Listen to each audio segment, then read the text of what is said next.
Nearly 90% of Palestinians supported the attack on October 7th. It's not supported only, they celebrated it. They danced on the rooftops. They threw candies. That's both in Gaza and in Judea, Samaria, the West Bank, as you call it. And it's just the way they celebrated another horror, 9/11. They danced on the rooftops, they cheered, they threw candy. You know what message the leaders who recognize the Palestinian state this week sent to the Palestinians? It's a very clear message. Murdering Jews pays off. Well, I have a message for these leaders. When the most savage terrorists on earth are effusively praising your decision, you didn't do something right. You did something wrong, horribly wrong.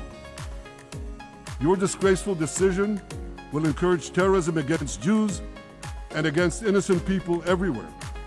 It will be a mark of shame on all of you. But wait a minute, Mr. Prime Minister, they tell me. Wait a minute. We believe in a two-state solution where the Jewish state of Israel will live side by side in peace with the Palestinian state. There's only one problem with that. The Palestinians, they don't believe in this solution. They never have. They don't want a state next to Israel. They want a Palestinian state instead of Israel. And that's why every time they were offered a Palestinian state, but were required to end the conflict with Israel and recognize the Jewish state, every time, over the decades, they turned it down. And that is why every time they were given territory, they used it to attack us. In fact, they effectively had a Palestinian state in Gaza. So what did they do with that state? Peace? Coexistence? No. They attacked us time and time again. Totally unprovoked. They fired rockets into our cities. They murdered our children. They turned Gaza into a terror base from which they committed the October 7th massacre. So here's the uncomfortable truth.